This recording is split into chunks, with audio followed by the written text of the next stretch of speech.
Hey Chip, this is Ed Schwartz. I love the idea of you paying it forward, basically. So let me tell you my hope and dream of really kind of paying it forward myself. Background information.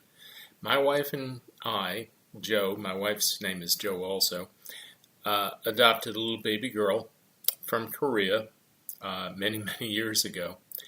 And unbeknownst to us, Michelle had many physical and intellectual disabilities. Like normal parents, we kind of learned as we went. And Michelle's difficulties, she's nonverbal. She's blind in the left eye. She has seizures, and there's a lot of emotional issues that we went through as she was growing up.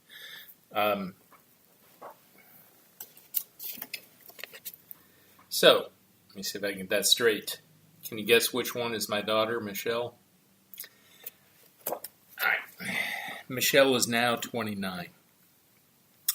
Well, going back again, we got Michelle into the state Medicaid waiver program, and this is federal and state funds that are provided for individuals with disabilities. And what it did is it provides a personal assistant to help us with Michelle during the day, and if needed, some people do actually have 24-hour care depending on the need. Raising Michelle was not easy, and I'll give you just one little example of Michelle's issues, if you will. So picture this.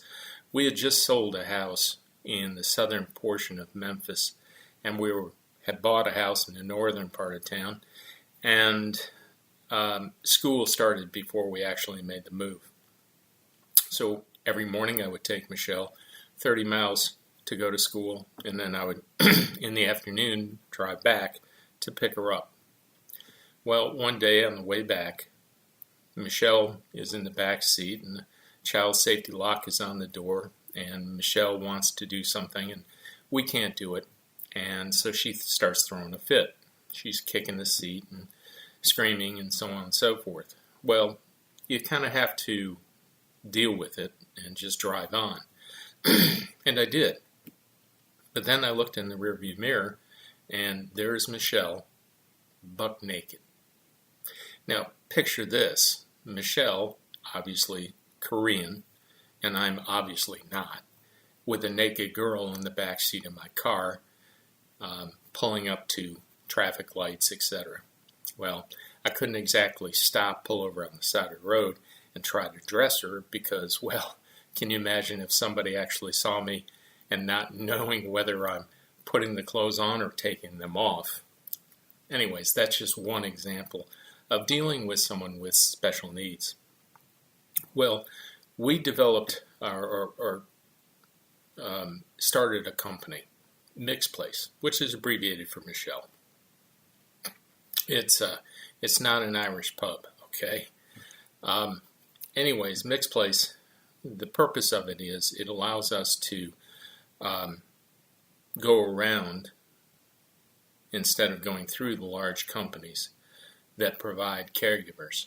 This allowed us to offer greater pay to the caregivers, which in turn allowed us to maintain caregivers on a more consistent basis. And when your daughter's autistic, consistency is like a big thing.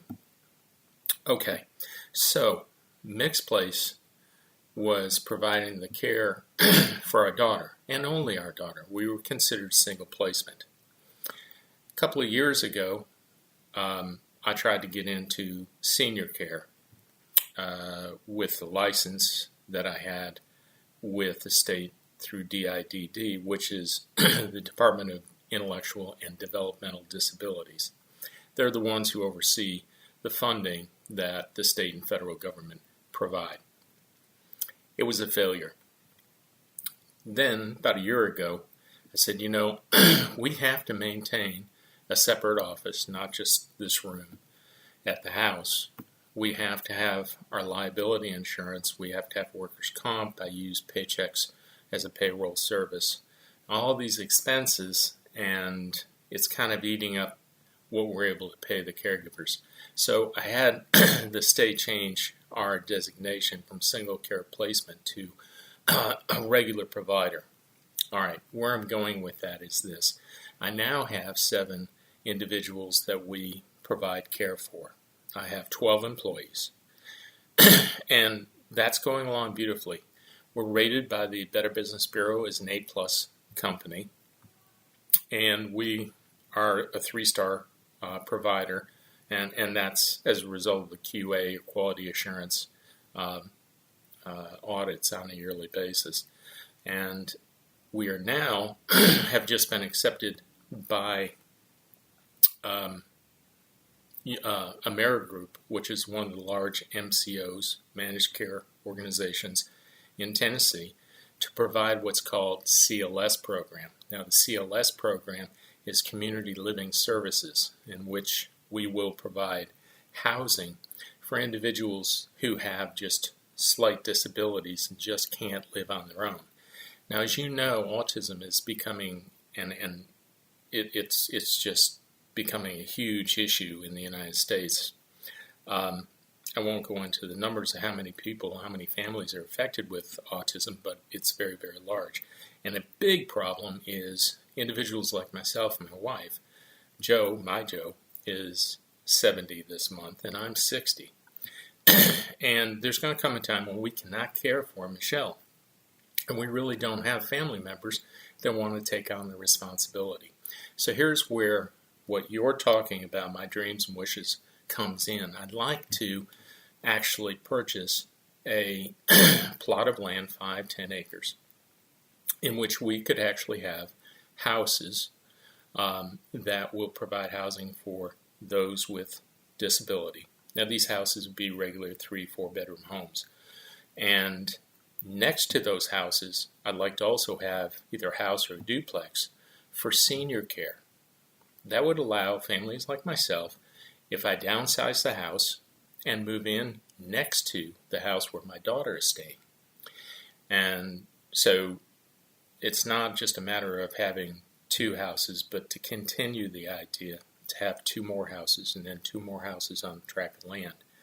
And then to expand that to where we offer walking trails on the property, gardens for the seniors to be able to garden.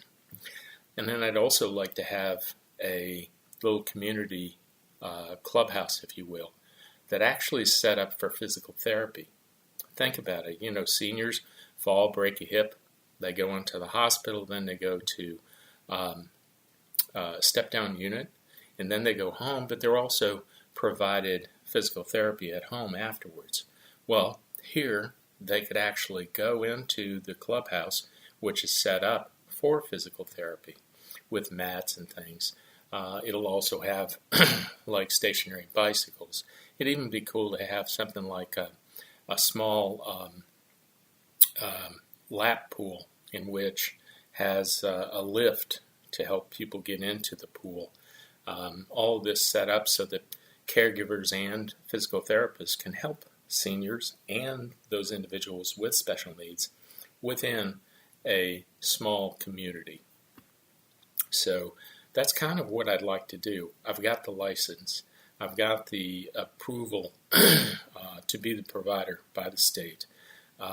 We have all the insurance and the workers' comp and so on and so forth, but I know nothing about purchasing the land and construction and so on and so forth, and even designing the houses so that they're accommodated for those with disabilities and or seniors. So this is an area that I think would be a great fit for you and this particular program. So I just wanted to say thanks. Thanks for setting this up. Win or lose, if I don't hear from you, I still really think you're fantastic for what you're doing. I'm Ed Schwartz. Thanks.